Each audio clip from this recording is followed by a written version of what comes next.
not so many. I had a couple of good jokes around being bold that just kind of just made me not care about it anymore and just made me feel like very comfortable.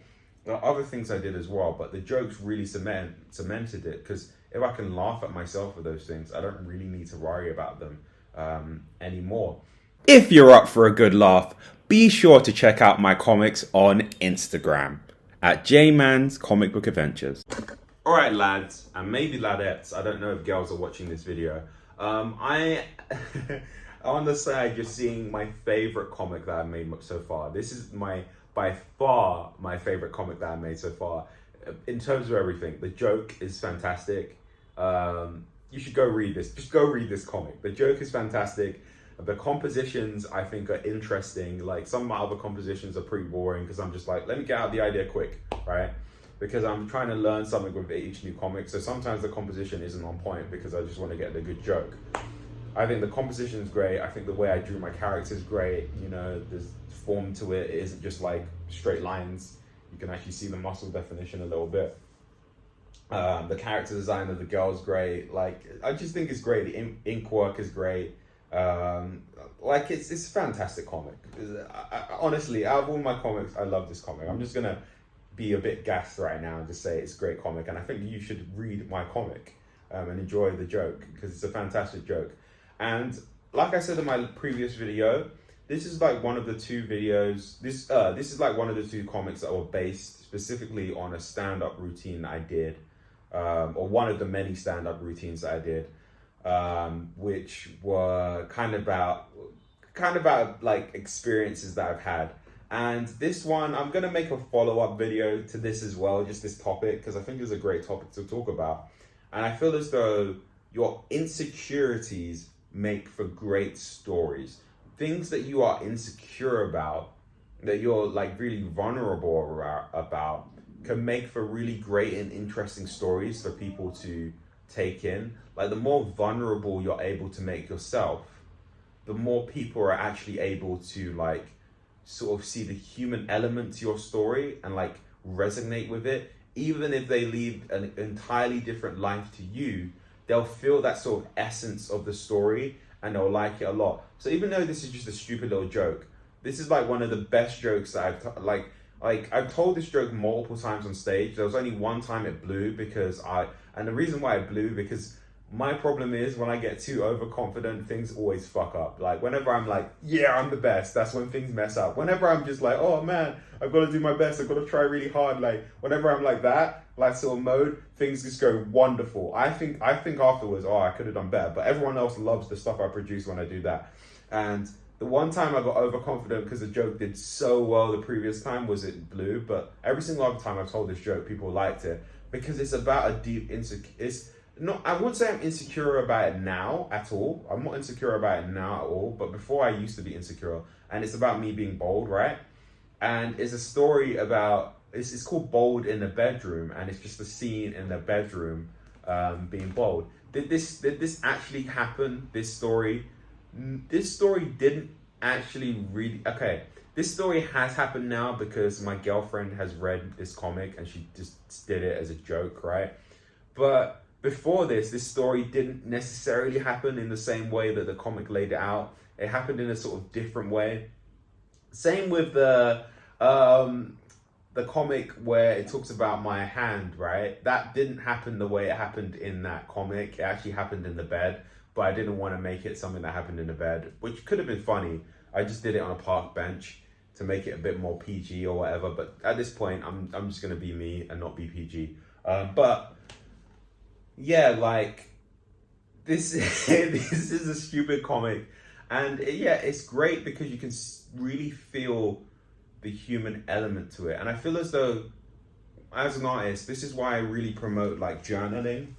I feel as though figuring out what your insecurities are, things that worry you, and like presenting them and expressing them through your art is such a healthy thing, and is a great way of you getting over your insecurities. I feel as though one of the reasons why I really am not insecure about being bold anymore was the fact that I did so many stand-ups.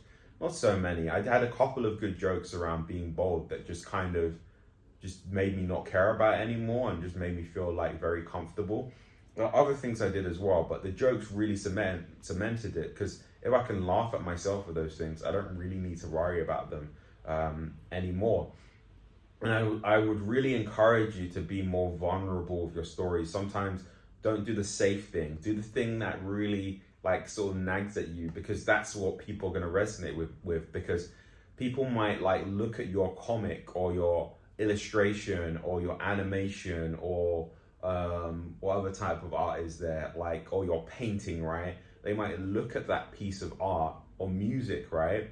Or poetry, whatever your artwork is and whatever your art form and medium is. You might express this thing that you're vulnerable about, and then the other person might be like, wow, I didn't know there was someone else that feels the exact same way about this thing as I do. And then you might get another response of, wow, I didn't know people actually feel this way. And you might also get responses like people saying, oh man, you're a fucking loser. That might happen too. But the thing is, the worst thing that can happen to you, and this has happened to me in my art before, and it made me feel horrible. The worst thing that can happen to you as an artist is just getting no response at all. Like, that's the worst one. It's just getting no response at all. Because if you get no response at all, that means people didn't feel any emotion towards your art. Your art didn't do anything. It's almost better to make bad looking art that looks kind of gross. That looks kind of, well, gross art in itself is great, because like, look at someone like Meat Canyon, but it's almost better to make bad art that gets a feeling from someone than stiff art that doesn't do anything, that doesn't really say anything. It's the same thing. It's better because you get a response. Like, whenever my art has not gotten a response at all from people, like, it's been the worst feeling ever. Whereas, like, even if it's a bad piece of art but people kind of laugh at it, like, that's way better. Or even if it's like sort of weird looking but people are like, say something, right? It's kind of like they say that the sign that someone doesn't care about you anymore isn't when the sign that someone stops caring about you isn't when they criticize you, it's when they stop criticizing you. As soon as someone stops criticizing you, is in a way, like let's say someone used to be really, really harsh on you and they just stopped. It's almost like people say, like, it's almost like they stopped caring about you. Like a friend, right? Like, if they really used to give you a lot of advice and blah, blah, blah, and they stopped, it might be like on some level, right, it might be like they stopped caring. Now, some people might disagree with that, but I do feel as though, in a way, whenever I've stopped, like, trying to comment on someone and, like, not necessarily just give advice, because in general, I kind of give out less advice nowadays because people don't necessarily want to take it. But in general, when you stop saying things, like, like almost like when you stop interacting with someone, like, that's a better way of putting it. When you stop interacting with someone, is as soon as you stop caring about them. When you stop saying hi or stop saying, whatever. So someone not interacting with your art and saying nothing at all, it's like they don't care about it. The criticism thing's still true too, because I feel as though this has happened with some relationships I've had. Someone that used to be like really like critical of me and trying to help me get better, as soon as I've kind of messed up and not listened to them, they just stop criticizing me and they stop giving me advice, because apparently I'm not listening to it, and then not apparently, I wasn't listening to it, so they're like, why bother, waste time? But anyway, that's another that's another like ramble for another time. What my main point is that you should really make an effort to expose the way you feel with your art and be unique, because not necessarily be unique, but expose your what's inside. Expose what's inside, because there's that cliche of like, what's inside is what really counts. Like, if you truly express yourself, whatever, blah blah blah, that's what's gonna make you find love, and which is not true. But if you in the realm of art, I do really feel as though if you express like what you actually feel, like in a really truthful and honest way, it's gonna cause some sort of polarizing effect.